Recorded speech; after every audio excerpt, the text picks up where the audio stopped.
Pozdrav ekipa, dobrodošli na još jedan video na ovom YouTube kanalu. U današnjem videu ćemo zamijeniti sve 4 svječice na ovom Fordu.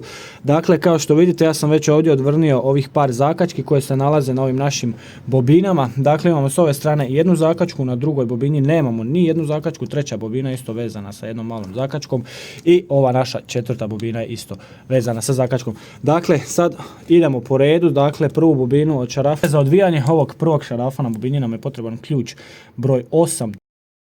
Dugački naravno, jer neće nam pasati kratki, jer će nam ovaj šaraf, kao što vidite, zapadat na gornju glavu.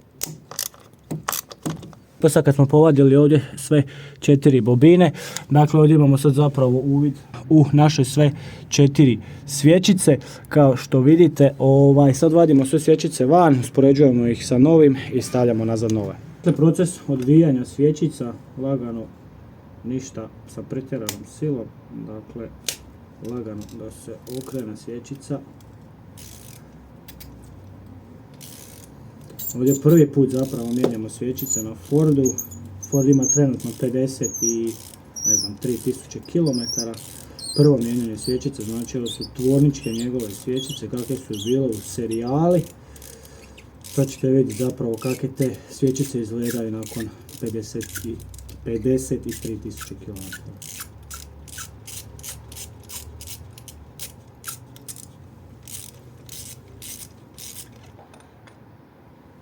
Evo ga ovako, 53 000 km, dovoljno taman za mijenjanje. Evo vidite i drugu stranu.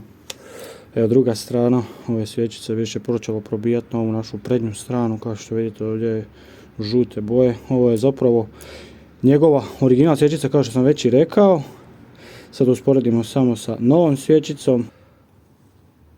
Polovi su isto, naravno, drugačiji nakon 50 000 km i Ganz nove svječice. Dakle, najbitnije prije stavljanja svake ove nove svječice koje dobijete, najbitnije morate da provjerite ovaj ovdje pol da se ne dodiruje, jer ako se dodiruje prilikom stavljanja natrag, ako vam ispadne svječica nazad u kućište gdje je naša bobina, može se desiti zapravo da se ovaj pol približi na iskru gdje se baca i onda se prilikom toga dešava veliko sranje.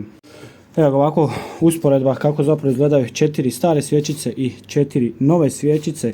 Dakle, ovdje su sve već probile, sve ove 4 stare svječice su probile, kao što sam rekao, 50 000 km taman za mijenjanje. Dakle, sad se vraćamo nazad, stavljamo ove naše nove svječice.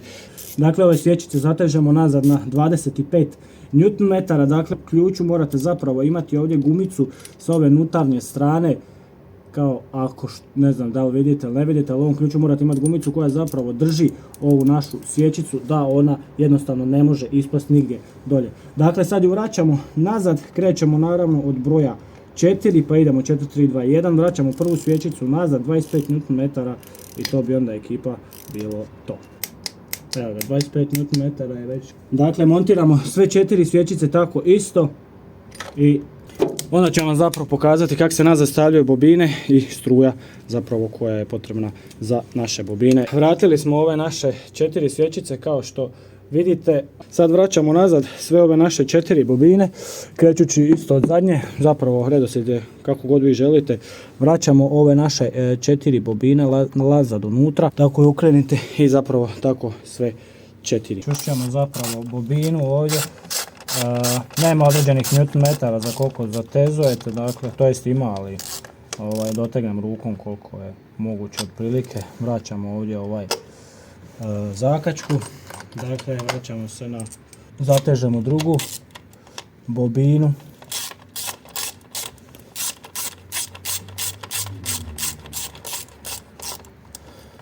Evo ovako, druga bobina je zategnuta.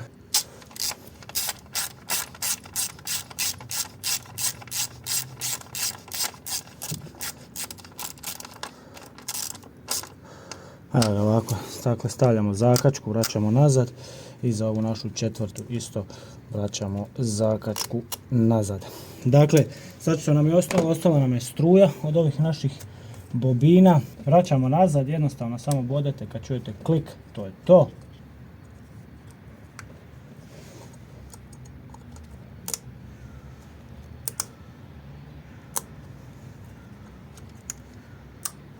Evo ga ekipa, to bi bilo to za ovaj naš današnji posao.